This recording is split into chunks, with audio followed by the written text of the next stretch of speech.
We can't arrest our way out of this issue.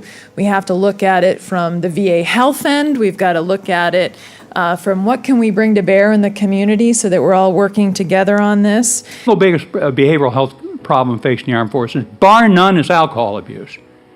And that means that a veterans court can be a particularly useful vehicle for connecting those people to whom we owe so much with the programs that are there to support them at a time when they've been taken to a place that would otherwise be a pretty grim thing.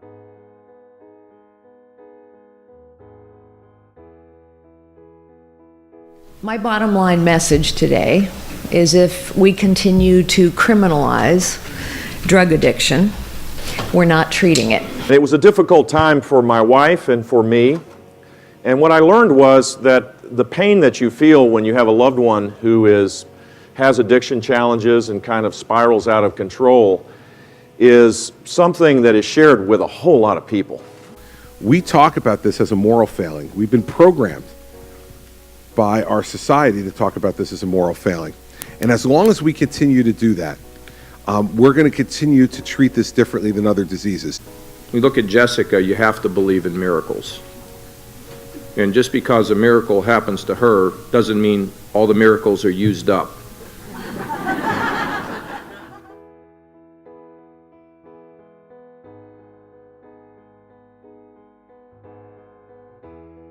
I think it's important that people all across this country understand this can be any one of us. I'm sure each and every one of you had that moment where you said, not in our family. How did this happen? How could this happen? My son, Carlton Messenger, died of a drug overdose on October 23rd, 2014, 8 days before his 25th birthday. We had less than a month's notice that Carl had been using heroin on and off for a year. I want everybody to actually see my son's face. This is Dylan. He was 19. They say that it takes a village to raise a child. Well, we, the villages, are screaming. The villagers are screaming.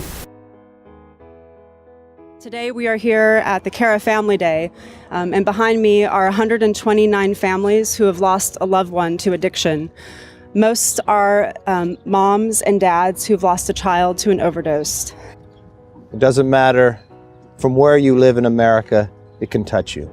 It doesn't matter your wealth, it doesn't matter your neighborhood, it doesn't matter the color of your skin. In my 14 years in Congress was the most emotional day that I've ever had here. And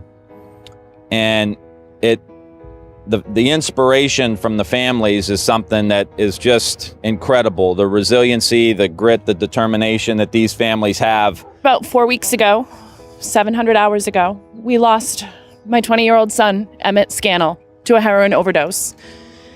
Emmett was an amazing, amazing person.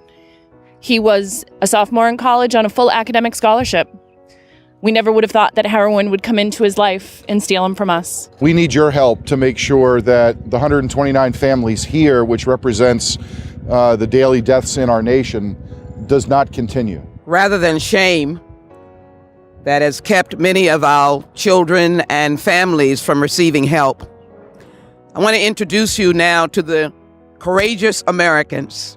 Maybe you didn't know who they were. You were trying to discern their name. Throw that out and call them courage. Today, I will be signing S-524, the Comprehensive Addiction and Recovery Act.